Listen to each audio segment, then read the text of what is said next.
السلام عليكم ورحمة الله وبركاته، اخواتنا وحبايبنا، وحشتونا جدا جدا.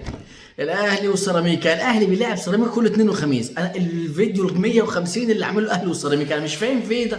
اقسم الفرقه دي قاعدين في البخت. ايمن الرمادي وفرقته قاعدين في البخت، وعملوا شوط اول على النادي الاهلي بهدلونا. سيراميكا عملوا شوط اول علينا، كان شوط كبير كبير كبير. النادي الاهلي الشوط الاول ما جاش. اخواتنا وحبايبنا، قبل ما نكمل الفيديو دعمونا بلايك وشير عشان الفيديو يوصل لاكبر عدد من الناس. بس كولر اتعلم الدرس، كولر اتعلم الدرس، وبين الشوطين مسك اللعيبه دش ابن لذينه، خلى الناس صحصحت. كولر بين الشوطين مسك اللعيبه، وبعدين ربنا اخيرا يعني كرم كولر وبابا غير بدري. الحمد لله الحمد لله. يعني انت شايف يا اخي مستوى يوسف ايمن الشوط الاول، مش عايزين نحكم على يوسف ايمن ونسبق الاحداث في الحكم عليه، بس انت شايف يوسف ايمن زي الزفت، مش شايف قدامه يوسف ايمن. يوسف ايمن مش شايف قدامه، الولد معمي. يوسف جاي من اصابه، ما لعبش مع الفرقه كتير، حظه الوحش وحظه اللي زي الزفت ان اسوأ مباريات اكرم توفيق مع النادي الاهلي في السنتين ثلاثه هي المباراه بتاعت امبارح.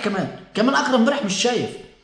اكرم مش اكرم، اكرم مش اكرم، يوسف مش يوسف. الناس دي ما اداء امبارح 200,000 علامه استفهام. عادي ان اللاعب يشيلنا فتره طويله زي اكرم الفتره اللي فاتت ويجي ينزل مستواه يوم زي امبارح، مش مشكله. انما يوسف ايمن انا مش عايز يعني اسبق بالحكم على يوسف ايمن لا بالايجاب ولا بالسلب، بس يوسف ايمن الشوط الاول كارثي كارثي كارثي. الشوط الثاني اللعيبه دخلت اوضه اللبس، الراجل دش صحصح كل الناس، نزلت الفرقه اكتسحت سيراميكا. الشوط الثاني سجل اهدافنا القناص الهداف الهجام الابن فلسطين ابننا وسام ابو علي. وسام ابو علي رايق، قسم بالله. وسام ابو علي ده رايق رايق رايق، هدفين واسيست، الدنيا رايقه. افتتح لنا التسجيل حسين الشحات النينجا برضه. حسين لما يبقى فايق، حسين لما يبقى فايق انا يعني بص، مش عايز اقول نص الفرقه بس تلت الفرقه. يعني التلت الهجومي ده لما بيبقى حسين فايق بيبقى التلت الهجومي كله فايق. وسام سجل هدفين وعمل اسيست. حسين الشحات سجل هدفين وعمل اسيست. طاهر محمد طاهر هدفين واسيست، وامام اسيست. الرجاله امبارح كلها فايقه، الفرقه كلها مصحصحه. الشوط الثاني شوط عالمي، الاهلي كان يطلع الشوط الثاني 10 مرتاح. احنا كان المفروض نمسك سيراميكا كده ادبا ليها على عمليه الشوط الاول 10 تطلع 10 كده مرتاح، بس كالعاده احنا اكتفينا بخمسه، ودي حاجات مش حلوه. انا عايز كده لما نلاقي فرقه زي ما ايام مانجو جوزيه، تلاقي فرقه في المتناول، ما تضيعش، ما تهدرش فرص. امبارح ثلاث انفرادين صراح وثلاث كوره والجول فاضي. الحاجات دي يا جدعان ما تعديش. انا كنت خايف ماتش سيراميكا الاهلي بعد السوبر المصري وبعد مباراه العين الاهلي يفك، بس الراجل واضح ان الراجل مسيطر، ان الراجل اللعيبه مركزه. ومن هنا لازم اشيد بكابتن محمد الشناوي. الشناوي امبارح بطل، مفيش فريق بطل من غير حارس بطل. محمد الشناوي امبارح عامل مباراه، اقسم بالله هو ده الشناوي اللي انا اعرفه. هو ده احسن حارس في مصر، هو ده اللي فارق عن اقرب منافسيه وفي حته تانيه زي سيف زي ما بيقول.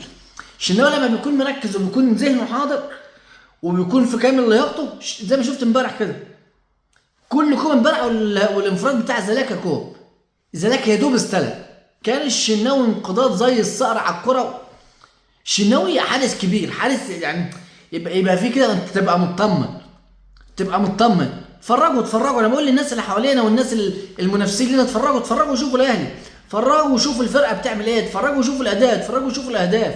مش بنفوز بالعافيه، ده الاهلي كان بيلعب سيراميكا وايمن الرمادي من اتقل السكواد الموجود في الدوري. الاهلي امبارح ابدع، الاهلي امبارح امتع، لعيبه الاهلي امبارح روقان باستثناء بس الراجل يوسف ايمن واكرم. ودي مش عادات اكرم شن بقاله فتره طويله، فاحنا مش هنقول حاجه عن اكرم. عادي ان اللاعب لازم كيرفو ينزل مباراتين ثلاثه، مش مشكله. بس اللي حابب اشيد بيهم الاثنين بالذات طاهر محمد طاهر، والراجل عائد من الموت. طاهر كان خلاص يعني كان بالنسبه لنا مش عايز يشوف في الملعب. والشناوي رجع لمستواه. طاهر بيقدم عظمه، طاهر بيقدم لنا عظمه ويقدم لنا حلويات. ويا جدعان اتفرجوا على الاهلي واتبسطوا بالاهلي وتعلموا من الاهلي اذا عايزين يعني توصلوا لنا. يعني لو تبطلوا حقد بس من شويه. للاسف كمان معانا خبرين وحشين. لاعب محمد حمدي لاعب الزمالك عنده اصابه، هتبعده فتره عن الملاعب. وفي كمان اصابه كابتن زيزو اللي انا على المستوى الشخصي بحب جدا جدا جدا زيزو، وهيبعدوه عن المباراه الجايه، مباراه الدوري الجايه ان شاء الله. دي كانت مقبل اخبارنا عن مباراه امبارح. في كمان ليفربول رسميا بيتصدر الدوري الانجليزي ب 25 نقطه، اقرب منافسيه السيتي بتفوز امبارح، وهدف نجمنا المصري الكبير محمد صلاح فاز امبارح 2-1. السيتي امبارح اتغلب 2-1 و23 نقطه، والارسنال اتغلب للمره المليون السنه دي و18 نقطه. الانفجار البركان العظيم الكبير عمر مرموش بيسجل ويصنع في الدوري الالماني، وما زال اولادنا في دوريات اوروبا. وسام ابو علي وسام مرسي امبارح كمان اسيست فوز فريقه.